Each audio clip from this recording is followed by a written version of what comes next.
말씀은 사무엘상 3장 19절 말씀을 보도록 하겠습니다. 사무엘상 3장 19절입니다. 앞에 나와 있죠? 같이 읽겠습니다. 시작. 사무엘은 점점 자랐습니다. 여호와께서 사무엘과 함께 하셨고 사무엘에게 말한 것을 다 이루어 주셨습니다. 아멘. 오늘 말씀 제목은 약속이 다 이루어지는 삶의 비결. 저를 따라볼까요? 약속이 다 이루어지는 삶의 비결. 오늘 말씀 보니까 하나님이 사무엘과 함께 했고 사무엘에게 말한 것을 다 이루어 주셨다. 사무엘에게 약속하신 것을 다 이루어 주셨다고 우리에게 말씀하고 있습니다. 동일하게 이 말씀을 듣는 우리의 삶도 하나님은 우리에게 약속하신 것들이 다 이루어지는 축복을 누리시기를 원합니다. 할렐루야. 사무엘이 태어난 시기는 그리 좋지 않았습니다. 특별히 이제 사무엘이 태어나고 또 엘리라고 하는 제사장이 사역을 했던 그 시기는 영적으로 암흑기였습니다. 그것을 잘 보여주는 곳이 사무엘상 3장 1절입니다. 그 다음 PPT를 넘겨주세요. 사무엘상 3장 1절을 같이 읽어볼까요? 시작. 아이 사무엘이 엘리 앞에서 여호와를 섬길 때에는 여호와의 말씀이 희귀하여 이상이 흔히 보이지 않았더라. 자, 사무엘이 태어났을 때 그리고 엘리가 사역할 때 그 시대의 영적인 흐름, 그 시대가 어떤 영적인 분위기를 가지고 있었는지를 너무나도 잘 보여주는 구절입니다. 첫 번째, 하나님을 섬길 자들이 없었습니다.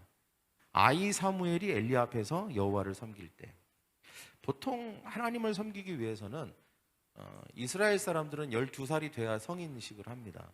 그러니까 12살이 이상이 되는 사람들만 하나님을 섬길 수 있어요. 성인이니까. 성인 외에는 하나님을 섬길 수 없습니다. 그래서 이제 사무엘이 성인이 되어서 하나님을 섬길 나이가 되었지만 보통 아무리 성인이 됐다 하더라도 12살은 아직 어린 나이죠. 그죠? 여기 보니까 분명히 아이 사무엘이라고 하고 있습니다. 아이다. 아직 아이예요. 아무래도 어른들이 많다면 또 그 청년들이나 좀 더 나이 있는 사람들이 많다면 그 사람들이 먼저 하나님을 섬기는 일을 하겠죠. 그죠? 근데 오늘 보니까 사무엘이 하나님을 섬기는 일에 함께 하고 있는 것이죠. 이것은 어떻게 보면 사람이 없었다는 뜻이기도 합니다. 하나님을 섬길 사람이 별로 없었다는 거예요. 어른들이 하나님을 섬기지 않으니까 이제 아이가 하나님을 섬겨야 될 정도로 사람이 없었다라고 하는 의미이기도 합니다. 그러니까 절대적으로 하나님을 섬길 사람들이 부족한 상태라고 하는 것을 이 말씀을 통해서 우리는 엿볼 수 있는 것이죠. 우리는 하나님을 섬기도록 부름을 받은 줄 믿습니다. 할렐루야. 영적 암흑기가 되면 나타나는 특징 중에 뭐냐면 하나님을 섬기는 사람들이 드물어요. 하나님을 섬긴 거 별로 좋아하지 않습니다. 하나님을 섬기는 것보다 다른 거에 더 관심이 훨씬 많아요. 그래서 항상 뭐 바쁘다고 하고 우리가 하나님을 섬기시다 그러면 제가 하나님을 섬기기에 너무 바쁩니다 라고 하는 그런 분위기가 가득 차 있는 것이죠. 이것이 영적인 암흑기의 또 대표적인 특징이라고 할 수 있습니다. 두 번째는 말씀이 희귀했습니다. 여기 보니까 여호와의 말씀이 희귀하여, 이 희귀하다는 표현은 보통 어디에서 많이 쓰냐면 보석 있잖아요. 보석. 야, 이거 희귀한 보석이야. 이 다이아몬드, 이거 뭐 진주, 에메랄드, 이거는 희귀한 보석이야. 보통 그것이 희소성이 있어서 되게 가치가 있다라고 하는 표현을 할 때 희귀하다 이런 표현을 합니다. 물론 말씀은 희소성이 있고 보석같이 가치가 있는 줄 믿습니다. 할렐루야. 그러나 이 말씀은 모든 사람들이 풍부하게 섭취할 수 있어야 합니다. 그런데 그 엘리와 사무엘이 살았던 그 시대는 하나님의 말씀을 찾아볼 수 없을 만큼 희박했다는 거예요. 희박했다. 너무 희귀했다. 하나님의 말씀을 우리가 흔히 먹을 수 있어야 합니다. 그때 우리가 배부를 수 있는 것이죠. 여러분, 냉장고에 먹을 게 희박하면 됩니까? 그럼 맨날 쫄쫄 굶는 거죠. 산소가 희박하면 어떻게 될까요? 허덕거리게 되는 것입니다. 숨을 못 쉬어서. 뭐든지 없으면 그것이 우리에게 결핍이 되는 것이죠. 특별히 하나님의 말씀은 풍성해야 되는 줄 믿습니다. 할렐루야. 근데 이 시대는 하나님의 말씀이 너무 희박한 시대였다는 거예요. 왜 그랬을까요? 사람들이 말씀에 관심이 없습니다. 하나님에 대해서도 관심이 없고 말씀에 관심이 없어요. 그들이 원래 그랬던 사람들인가요? 아니죠. 그렇지 않습니다. 여호수아 가나안 정복 시대에는 그들은 하나님의 말씀에 순종하고 하나님의 말씀이 그들의 삶의 규례요 율법이 되었던 사람들입니다. 그런데 가나안에 정착하고 나서 그 땅에서 살면서 그들이 점점 하나님으로부터 멀어지고 하나님의 말씀으로부터 멀어지기 시작했다는 것이죠. 그들의 관심이 어디로 갔을까요? 정치적인 거에 관심이 생겼습니다. 우리가 어떻게 하면 정치적으로 이 국력을 상승시킬 수 있을까? 그래서 이제는 선지자나 예언자가 아니라 왕을 한번 세워보자. 저 다른 나라들처럼 한번 해보자.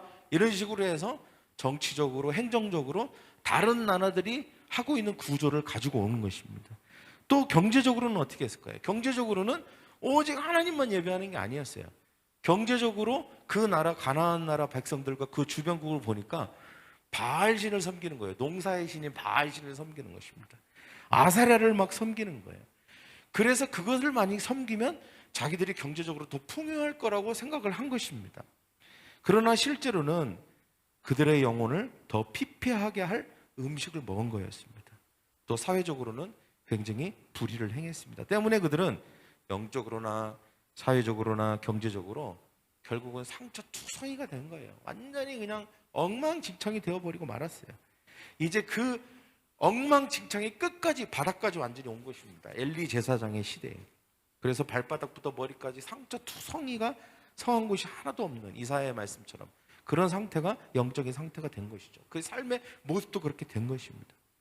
오직 말씀만 그들의 삶의 문제를 치료할 수 있는데 그 치료할 약인 말씀조차도 희귀한 상태인 거예요. 대책이 없는 거죠. 대안이 없는 것입니다. 그 정도로 비참한 삶을 그들은 살고 있었습니다. 세 번째는 이상이 보이지 않았다. 이상이 흔히 보이지 않았더라. 이것은 장래일을 환상과 음성으로 들려주는 것을 말합니다. 계시해 주시는 거죠. 보여주시는 거죠. 근데 흔히 보이지 않았다. 이것은 어떤 표현이냐면 여러분 거울이 있으면 거울에 아침에 화장실 들어가서 거울을 보면 내 얼굴이 어떻게 보입니까? 또렷하게 보이죠? 또렷하게 정확하게 하나도 빠짐없이 다 그대로를 보여주지 않습니까? 근데 그 거울이 예를 들어서 뭐 다리미 같은 걸 던져서 깨졌다고 한번 생각해 보십시오. 왕창 깨졌어요. 금이 가고 부스러기가 됐습니다. 그 거울 앞에 자기의 모습을 한번 비춰보십시오. 제대로 보일까요? 보이지 않습니다. 도대체 윤곽이 보이지 않아요. 내 얼굴이 어떻게 생겼는지 막 이상하게 찌그러져 보이고 왜곡되게 보이고 제대로 볼 수가 없는 것입니다. 바로 이것을 표현하는 것이에요. 하나님의 음성이나 계시를 보는 것이 너무 힘든 거예요. 그 윤곽이 선명하지가 않은 거예요. 하나님의 음성이 선명하게 들리지 않는 것입니다. 하나님의 계시가 하나님의 환상이 선명하지가 않고 깨져 막 부스러기처럼 유리가 깨어진 것처럼 그렇게 막 보이고 조각조각 들리고 막 들리듯 안 들리듯 이렇게 들리는 것입니다. 이런 상태, 영적으로나 도덕적으로나 모든 면에 있어서 어두웠던 시대, 그게 바로 사무엘이 태어났던 시대입니다. 얼마나 암울합니까? 또 엘리 제사장이 사역했던 시대라고 할 수 있죠. 마지막으로 눈이 어두워서 보지 못했습니다. 3장 2절을 보면 엘리의 눈이 점점 어두워져 잘 보지 못하는 그때에 그가 자기 처소에 누웠고, 물론 엘리는 98세였기 때문에 시력이 좋지 않았습니다. 그러나 이것이 단지 엘리의 시력이 좋지 않았던 것만을 의미하지는 않는다고 생각을 합니다. 이것은 당시 시대의 영적인 어둠에 대한 상징적인 그런 의미도 있습니다. 이것을 성경이 말하고 있다는 것은 굳이 엘리가 눈이 어두웠다라고 하는 것을 굳이 그 성경에 한정된 성경 구절에 적었다는 것은 그만큼 엘리의 눈이 어두웠던 만큼 그 시대도 영적으로 어두웠다라고 하는 것을 뭔가 보여주려고 하는 의도가 있는 것이죠. 여러분, 예수님은 누가복음 11장 34절에 내 몸의 등불은 눈이라. 내 눈이 성하면 온몸이 밝을 것이요 만일 나쁘면 내 몸도 어두리라 라고 말씀하셨습니다. 사람들이 뭐가 옳은지, 뭐가 그른지, 뭐가 중요한지, 뭐가 중요하지 않은지, 또 내가 여기를 가야 되는지 가지 말아야 되는지에 대한 판단, 분별력이 없는 거예요. 그 시대 사람들은. 그래서 사사기 맨 마지막 구절이 뭐라고 합니까? 각자 자기의 소견에 옳은 대로 행했다. 기준이 없는 거예요. 그전에는 하나님의 말씀이 기준이었고 하나님이 기준이었습니다. 근데 하나님이 떠났어요. 그들의 마음에서. 그러니까 기준이 없는 거예요. 도대체 이 삶을 어떻게 살아야 될지, 뭐가 제대로 된 건지를 알 수 없는 시대. 그런 시대. 마치 깜깜한 밤에 후레쉬도 없이 그냥 오솔길, 아주 위태로운 길을 걸어가는 것과 똑같은 그런 삶을 살고 있는 것입니다. 이것이 영적으로 어두운 시대의 네 가지 특징이라고 할 수 있는 것이죠. 그러나 이 시대에도 하나님의 사람들은 한 줄기 빛과 같이 어두운 세상을 밝히면서 사람들이 가야 될 영적 이정표를 비춰줍니다. 그런 사람들은 누구일까요? 또 어떤 특징을 가지고 있을까요? 그리고 영적인 것은 많은 세상의 고도의 발전을 이루었지만 오히려 영적인 것은 퇴보하는 듯한 이 시대를 살면서 우리는 무엇을 붙들어야 되는지에 대해서 오늘 말씀을 통해서 듣기를 원합니다. 특별히 사무엘이라고 하는 사람을 통해서 듣기를 원합니다. 어찌 보면 사무엘과 이 룻이라고 하는 한 여인은 영적으로 어두운 깜깜한 깊은 어둠 가운데 있는 그 시대 가운데 한 줄기 빛처럼 혜성같이 나타난 사람들이라고 할 수 있습니다. 어찌 보면 하나님이 이 어둠을 타개하기 위해서 보내준 사람들이라고 할 수 있는 것이죠. 그래서 우리는 사무엘을 통해서 우리가 어떻게 보면 우리는 굉장히 어두운 지금 시기를 살고 있습니다. 할렐루야. 네. 모든 부분에 있어서 우리가 밝다고 얘기하기 참 어려운 시기죠. 그러면 우리가 어떻게 하면 이 어두운 시기를 타개할 수 있는지, 어떻게 하면 우리가 밝은 길을 가를 수 있는지, 어떻게 하면 이 영적 어둠을 해소할 수 있는지에 대해서 우리는 사무엘을 통해서 배워야 되는 것입니다. 도대체 사무엘은 어떻게 했을까? 첫째, 우리는 하나님과 동행하는 사람이 되어야 합니다. 할렐루야. 저를 따라가. 우리는 하나님과 동행하는 사람이 되어야 합니다. 자, 3절 말씀을 같이 읽겠습니다. 시작. 하나님의 등불은 아직 꺼지지 아니하였으며 사무엘은 하나님의 궤에 있는 여호와의 전에 누웠더니. 우리가 이제 성경 배경을 조금 알려면 한나가 아이가 없었지만 하나님께 기도해서 하나님이 한나에게 사무엘을 주셨습니다.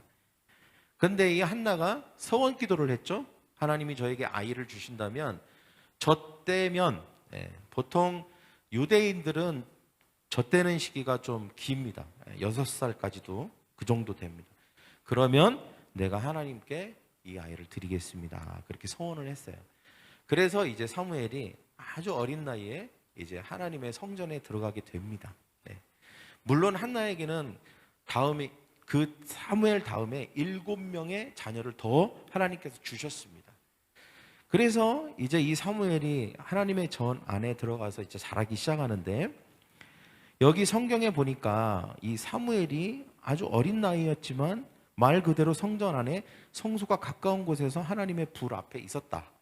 이것은 하나님의 불은 하나님의 임재를 상징하는 것이죠. 그죠? 하나님과 가까이 있는 것을 말하는 것입니다. 그러니까 영적으로 사무엘은 아주 어린 나이였지만 하나님과 아주 가까이 있는, 영적으로도 가까이 있고 육체적으로나 모든 면에 있어서 물리적으로나 하나님과 가까이 있는 사람 중에 하나였다는 것입니다. 이 영적인 암흑기의 시대에도, 그리고 이상도 말씀도 희귀하고 영적으로 어두워져 있는 이 시대에 사무엘은 어떻게 보면 유일하게 하나님과 가까운 사람이라고 할 수 있어요. 하나님과 동행하고 하나님의 전에서 어떻게 보면 그의 일상의 모든 패턴이 이루어지는 사람이 바로 사무엘이었던 것입니다. 사무엘에게 있어서 이거는 가끔 있는 일이 아니었어요. 뭐 하나님의 성전에 가는 게 가끔 있는 일이 아니었고 어쩌다 하는 일이 아니었고 어떻게 보면 늘상 있는 삶 자체였다는 것입니다. 물론 오늘날 우리가 성전에서 밤낮 없이 살아야 된다는 말씀이 아닙니다. 그러나 우리의 마음이, 우리의 영이 언제나 하나님의 말씀과 하나님의 말씀이 거하는 처소가 되도록 우리의 마음을 그분께 드려야 함을 오늘 말하고 있는 것입니다. 여러분, 우리가 이 영적인 어둠의 시대에서 어떻게 하면 승리하는 삶, 하나님의 축복을 누리는 삶, 이기는 삶을 살 수 있을까요? 하나님께 더 가까이, 어두울수록 빛이 되신 하나님께 더 가까이 가고 우리의 마음을 하나님께 드리는 저와 여러분이 되기를 간절히 축원합니다. 두 번째는 우리는 하나님이 부르시는 사람이 되어야 합니다. 4절 말씀 같이 읽겠습니다. 시작. 여호와께서 사무엘을 부르시는지라 그가 대답하되 내가 여기 있나이다 하고. 나는 어떤 사람이 되어야 할까요? 좋은 사람이 되어야죠, 목사님. 물론 좋은 사람이 되어야 합니다. 그러나 오늘 나는 어떤 사람이 되어야 하나? 저는 하나님이 부르시는 사람이 부르는 사람이 되어야 한다. 이렇게 말씀드리고 싶습니다. 어떤 사람을 하나님은 부르실까요? 누가 하나님의 부름을 받게 됩니까? 잘 준비되어 있는 사람입니다. 잘 준비되어 있는 사람. 어떤 부분에서 잘 준비되어 있는 사람일까요? 물론 사무엘은 한나에 의해서 하나님께 자신의 삶을 드린 자입니다. 어린 나이였지만 어렸을 때부터 하나님의 전에서 배우며 자랐습니다. 네. 항상 하나님을 가까이 한 것이죠. 하나님의 말씀을 가까이 한 것입니다. 그 사무엘의 마음 안에는 이미 하나님이 자리 잡고 있는 것입니다. 네. 직접적으로 하나님의 계시를 받거나 음성을 듣지는 않았지만 여전히 사무엘은 잘 모르겠어요. 하나님이. 왜냐하면 하나님을 직접 경험하지는 못한 거예요. 아직 어린 나이이기 때문에. 그렇지만 하나님이 익숙해요. 하나님을 부르는 것, 하나님하고 외치는 것, 그리고 하나님에 대해서 듣는 것, 배우는 것, 이런 것들이 낯설지가 않은 거예요. 네. 그것이 익숙한 것입니다. 여러분, 저는 우리 자녀들이 하나님에 대해서 익숙한 자녀로 자라가기를 원합니다. 하나님이 낯설어지고 교회가 낯설어지고 말씀이 낯설어진 낯선 삶을 살면 준비되지 않는 삶을 살고 있는 것입니다. 하나님이 절대로 부르지 않습니다. 우리가 항상 그 마음이 준비되어 있어야 돼요. 구비되어 있어야 되는 것이죠. 항상 가까이 있어야 되는 것입니다. 그때 하나님께서 그런 사람들을 찾으시고 부르시는 거예요. 누가 하나님이 찾으실까요? 어떤 사람을 찾으실까요? 준비된 사람을 하나님이 찾으시는 것입니다. 그리고 그들을 부르시는 것이죠. 뭔가 하나님에 대한 우선순위를 가지고 있는 사람들, 하나님의 뜻과 하나님을 더 알고자 하는 사람들, 매일매일 그 음성에 대한 갈망을 가지고 있고 하나님의 그 인도하심과 하나님의 말씀에 대한 갈증을 가지고 있는 사람들이 준비된 사람들인 줄 믿습니다. 할렐루야. 그런 사람을 하나님이 찾으시는 거예요. 하나님은 바로 사무엘을 통해서 그 사람을 찾으신 것입니다. 여러분, 우리도 이 시대에 하나님이 찾으시는 사람이 되기를 축원합니다. 세 번째는 우리는 하나님의 음성을 듣는 법을 아는 사람이 되어야 합니다. 9절 같이 읽겠습니다. 시작. 엘리가 사무엘에게 이르되 가서 누웠다가 그가 너를 부르시거든 내가 말하기를 여호와여 말씀하옵소서 주의 종이 듣겠나이다 하라 하니 이에 사무엘이 가서 자기 처소에 누우니라. 자, 하나님이 사무엘을 부르셨어요.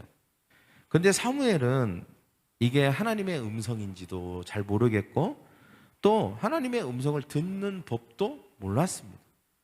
자그만치 2번이나 더 부르셨는데도 이 사무엘이 잘 몰라서 엘리에게 달려갑니다. 혹시 저 부르셨어요?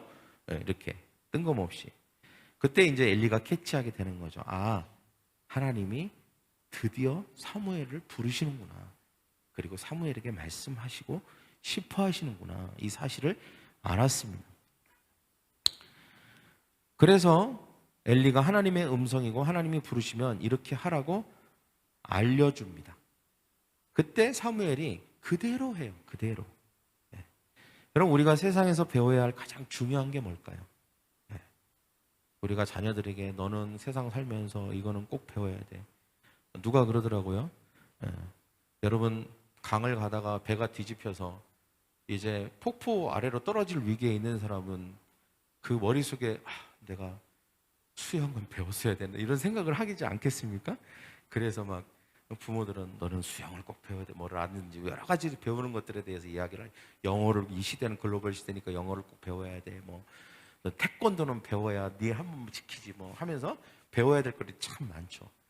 그러나 저는 반드시 우리가 세상에서 우리가 모든 나이가 많고 적고를 떠나서 배워야 될 것 가장 중요한 게 있다면 그것은 바로 하나님의 음성을 듣는 법을 배워야 하는 줄 믿습니다. 할렐루야.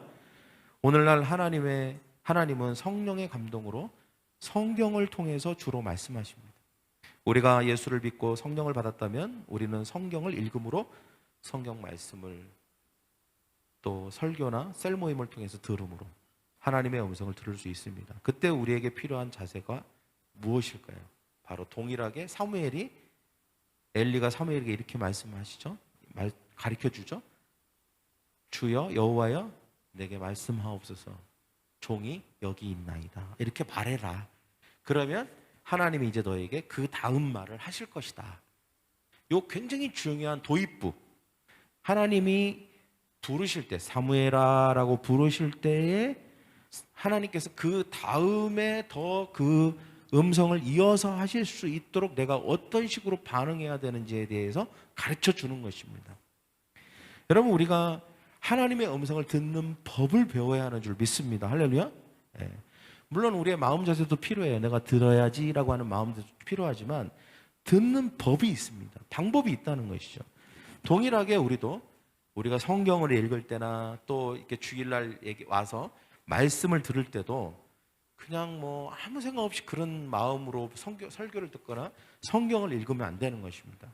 항상 성경을 읽거나 말씀을 들을 때도 경건한 마음을 가지고 하나님, 오늘도 내게 꼭 필요한 말씀을 주세요. 내가 오늘 들을 것입니다. 라고 반응해야 되는 줄 믿습니다. 할렐루야. 그때 하나님께서 설교를 통해서 레마를 주세요. 어떤 레마를 주실까요? 내가 요즘 고민하고 있는 것들, 내가 요즘 힘들어하고 있는 것들, 어떻게 해야 될지 잘 모르겠는 것들, 이런 거에 대한 해답을 주신다니까요. 그 사람에게 맞는 딱 알맞춤 해답을 준다는 것입니다. 내가 성경을 읽는데 오늘 또 요즘 내가 고민하고 힘들어하고 또 어떻게 될지 모르고 고민하고 있는 것들에 대한 성경이 딱 그 해답을 준다는 거예요. 딱 레마가 딱 온다는 것입니다. 어떻게 할 때? 내가 하나님, 오늘 내게 꼭 필요한 말씀, 내가 가야 될 길, 그리고 내가 어떻게 해야 되는지에 대해서 오늘 이 말씀을 통해서 나에게 알려주시옵소서. 내가 듣고자 합니다. 라고 하는 이 마음을 가지고 그렇게 나아갈 때 하나님은 우리에게 바로 그 음성을 들려주시는 줄 믿습니다. 할렐루야. 여러분, 아마존 창업자 제프 베이조스, 이 사람이 이렇게 말을 했습니다. 사람들은 나에게 5년 후나 10년 후 무엇이 변할지를 묻는다. 하지만 무엇이 변하지 않을 것인지는 묻지 않는다. 전략은 변하는 것에 토대를 두어야, 변하지 않는 것에 토대를 두어야 한다. 이렇게 말했습니다. 전략은 변하지 않는 것에 토대를 두어야. 여러분, 우리가 산에서 길을 잃으면 어떻게 해야 됩니까? 높은 곳에 올라가야 길이 보입니다. 바다에서 방향을 잃을 때도 지나가는 배의 불빛을 기준으로 삼으면 안 되겠죠. 변하지 않는 북극성을 바라보아야 합니다. 변화하는 세상은 변하지 않는 것으로 이기는 것입니다. 세상은 정말 너무 빨리 변해요. 끊임없이 변하고 예측 불가입니다. 어떤 식으로 변할지를 우리가 예측하기 어렵습니다. 그러나 영원히 변하지 않는 것이 있습니다. 항상 우리에게 북극성과 같이 빛이 되시고 항상 기준이 되는 변하지 않는 영원한 하나님의 말씀이 그것입니다. 성경을 우리가 꼭 붙들 때 우리는 하나님의 인도함을 받게 될 것입니다. 할렐루야. 이 변화가, 무수한 변화가 일어나는 세상 속에서 우리는 도태되거나 낙오하지 않고 승리하게 될 줄 믿습니다. 네 번째는 무엇입니까? 바로 우리는 하나님의 말씀에 순종하는 사람이 되어야 합니다. 18절 같이 읽겠습니다. 시작. 사무엘이 그것을 그에게 자세히 말하고 조금 더 숨기지 아니하니. 뭐라고 해야 될까요? 사무엘에게 하나님이 처음으로 말씀하신 게 사무엘에게는 굉장히 힘들었던 말씀이에요. 왜냐하면 엘리 가문에 대한 거였거든요. 엘리가 누구입니까? 자기가 어렸을 때 엄마에 의해서 엘리가 있는 성전에 지금 맡겨졌잖아요. 어떻게 보면 물론 엘리는 할아버지지만 자기를 돌봐주고 키워준 사람입니다. 그렇죠? 친가족이나 마찬가지예요.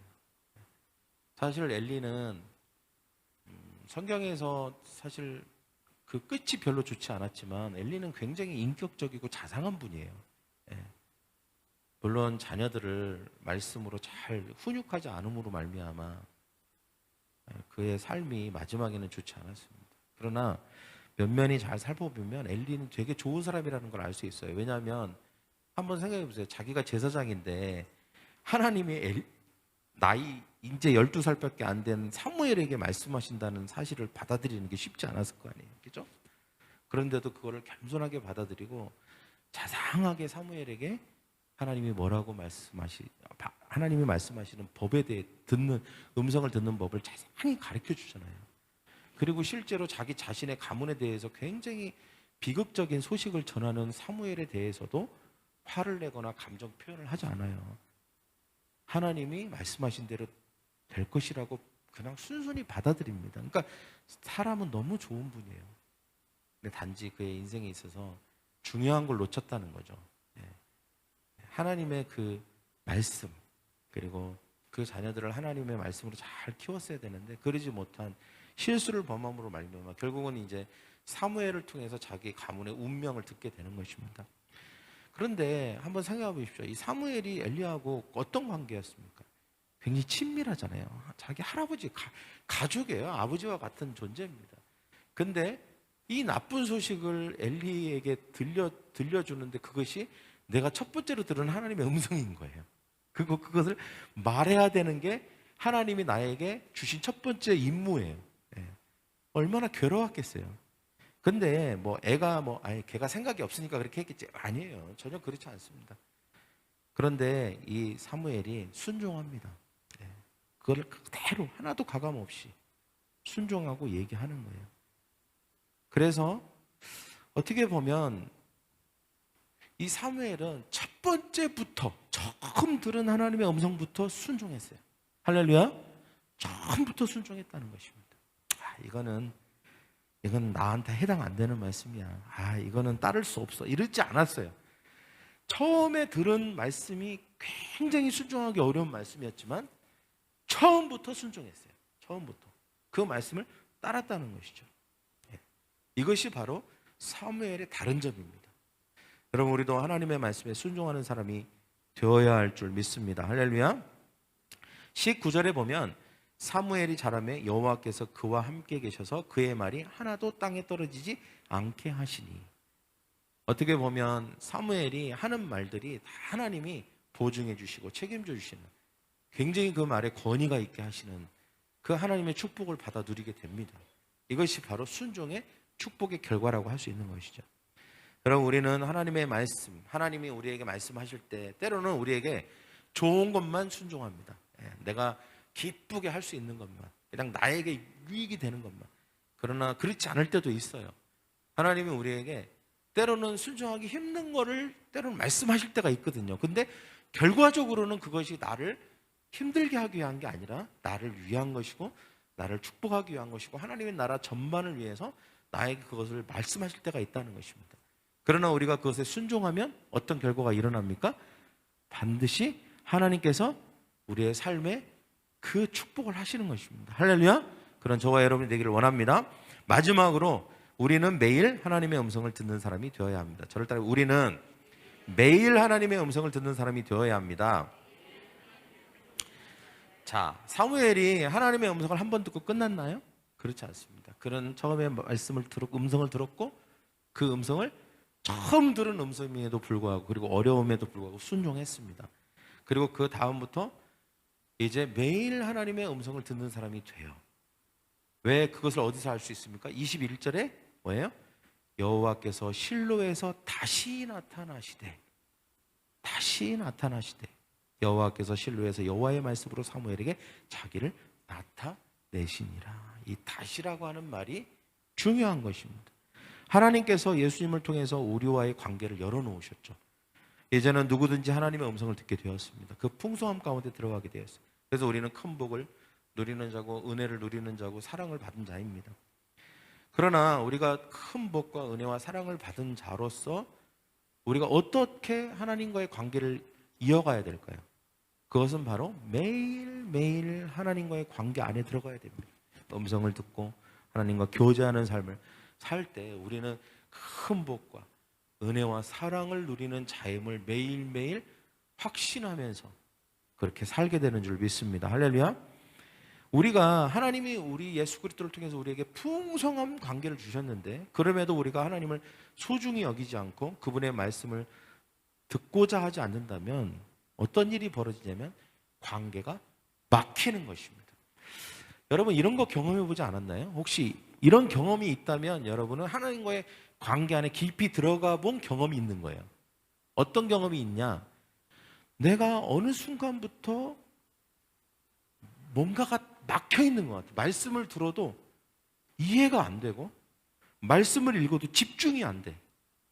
그냥 뭐랄까 읽고는 있는데 마음과 생각은 딴 데가 있는 거예요. 전혀 레마가 들리지 않아. 내 인생의 지금 현재 문제에 대해서 이게 탁탁 영적으로 캐치가 안 돼.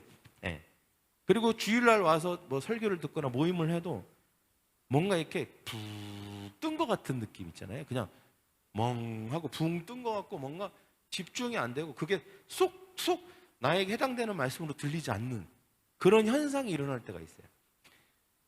그게 왜 그러냐? 일종의 과도기라고 할 수 있는데 우리가 하나님과 깊이 묵상으로 나아가고 막 하나님과 그 사랑의 교제 안에 있을 때는요 전혀 그런 걸 느끼지 못합니다. 굉장히 영이 살아있는 걸 느껴요. 우리 스스로도. 근데 그걸 하다 보면 분명히 어렵죠. 그죠? 어렵고 힘드니까 조금씩 좀 집중을 못하고 조금 어떨 때는 그냥 내가 하나님과의 그 음성을 듣는 거에 대한 그 중요도가 떨어지기도 하고 그래서 내가 그냥 형식적으로 설교를 듣거나 아니면 내 마음은 여전히 따로 가 있고 그냥 잠깐 그냥 예배를 그냥 참여자로서 참여한다.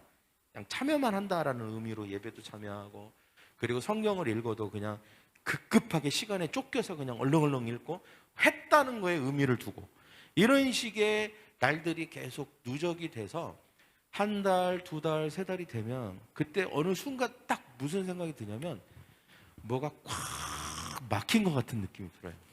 답답하단 말이에요. 답답해.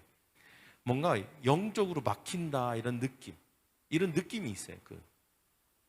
그래서 이게 관계가 막힌 거예요. 이미. 그럼 어떻게 하면 이 관계를 뚫냐? 다시 그 예전의 마음으로 돌아가야 되는 거예요. 집중해야 되는 것입니다. 이 막히게 한 뭔가 다른 요소가 있어요. 분명히 나의 마음을 빼앗고 있는 게 있단 말이죠. 다른 게. 뭔가가 빼앗고 있어요. 내 마음의 일부분을 차지하고 있어요. 그러니까 물론 그것을 내가 안 할 수는 없지만 자꾸 마음을 분할시키고 있는 게 있다는 거예요. 그러다 보니까 내가 점점 하나님부터 멀어지는 것이죠. 그러면 하나님과의 관계가 막히고 하나님과의 관계만 막히냐? 다른 거에 자꾸 영향을 줘요. 관계가 막히고 뭔가 계속 영향을 계속 받고 있다는 느낌이 듭니다. 점점 그게 확장되고 있다는 느낌이 들어요. 어떻게 됩니까? 그것을 빨리 해결해야 되는 것입니다. 아, 내가 지금 관계가 막히고 있구나. 하나님과의 관계가 막혀가고 있구나. 그럼 어떻게 해야 될까요? 내가 이 관계를 막고 있는 것들, 멀어지고 있는 게 뭔가를 파악해서 내 삶을 교정해야 되는 것입니다. 내 삶에 변화를 줘야 되는 것이죠. 그러므로 말미암아 다시 하나님과의 관계를 소통하는 그런 노력들이 필요한 것입니다. 여러분, 우리가 하나님께서는 사무엘을 다시 찾으셨어요. 우리가 그 매일매일의 삶에서 하나님과의 관계를 소중히 여기시면 하나님은 그 다음 날도 우리에게 말씀하십니다. 할렐루야. 그 다음 날 필요한 말씀을 하나님은 하세요. 내가 또 그날 하나님과의 소중한 관계를 잘 이어가면 또 그 다음 날도 하나님은 우리에게 말씀하시는 것입니다. 그래서 매일매일이 하나님을 만나는 시간들이 돼야 됩니다. 그냥 하다가 말다가 그냥 이런 식으로 하면 이게 막혔다가 뚫렸다가 막혔다가 뚫렸다가 이런 현상이 일어나게 되는 것이죠.